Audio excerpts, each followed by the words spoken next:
গত বছরের জানুয়ারিতে দ্বিতীয় মেয়াদে হোয়াইট হাউসের দায়িত্ব নেওয়ার পর থেকে যুক্তরাষ্ট্রের প্রেসিডেন্ট ডোনাল্ড ট্রাম্প বলে আসছেন তিনি যে কোনো উপায়ে গ্রিনল্যান্ড দখল করতে চান। এজন্য সামরিক অভিযান সহ তাঁর সামনে নানা বিকল্প রয়েছে। তবে প্রশ্ন হলো ট্রাম্প কিভাবে ডেনমার্কের নিয়ন্ত্রণাধীন অঞ্চল গ্রিনল্যান্ড দখল করে নিতে পারেন। গ্রিনল্যান্ডের জনসংখ্যা প্রায় ৫৬,০০০। বিকল্প হিসেবে তাদের প্রত্যেককে অর্থ দেওয়া নিয়ে হোয়াইট হাউসের কর্মকর্তারা আলোচনা করছেন বলে জানা গেছে। রয়টার্সের প্রতিবেদন অনুযায়ী গ্রিনল্যান্ডের বাসিন্দারা যাতে ডেনমার্ক থেকে আলাদা হয়ে যুক্তরাষ্ট্রের সঙ্গে যেতে রাজি হন সেজন্য তাদের প্রত্যেককে $১০,০০০ থেকে $১,০০,০০০ পর্যন্ত দেওয়া নিয়ে ট্রাম্প প্রশাসনের কর্মকর্তারা আলোচনা করছেন।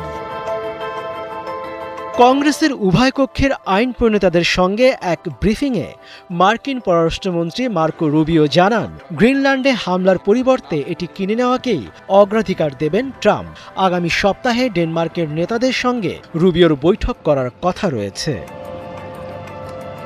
যদিও গ্রিনল্যান্ডের বাসিন্দাদের ডেনমার্ক থেকে আলাদা হওয়ার সুযোগ থাকলেও তারা যুক্তরাষ্ট্রের অংশ হওয়ার বিষয়টি নাকচ করেছেন। রাজনৈতিক বিশ্লেষকরা বলছেন গ্রিনল্যান্ড দখলের জন্য যুক্তরাষ্ট্রের কোনো হামলা নেটো চুক্তির সরাসরি লঙ্ঘন হবে। তবে হোয়াইট হাউস জানিয়েছে গ্রিনল্যান্ড দখলের জন্য সামরিক শক্তি ব্যবহার করা একটি সম্ভাব্য বিকল্প উপায় হতে পারে। নেটো সহযোগী ডেনমার্কও বলেছে এমন কোনো হামলা হলে নেটো জোটের সম্পর্ক শেষ হয়ে যাবে। এদিকে রয়টার্সের প্রতিবেদনে বলা হয় ট্রাম্প প্রশাসন গ্রিনল্যান্ডের সঙ্গে কম্প্যাক্ট অফ ফ্রি অ্যাসোসিয়েশন চুক্তি করা নিয়ে আলোচনা করেছেন। এই রাজনৈতিক চুক্তি অনুযায়ী অর্থনৈতিক সহায়তার বিনিময়ে যুক্তরাষ্ট্র তাদের প্রতিরক্ষা ও নিরাপত্তার দায়িত্ব গ্রহণ করে। তবে এমন চুক্তি করতে হলেও গ্রিনল্যান্ডকে ডেনমার্ক থেকে আলাদা হতে হবে। মনিরুজ্জামান বাবু, ৭১।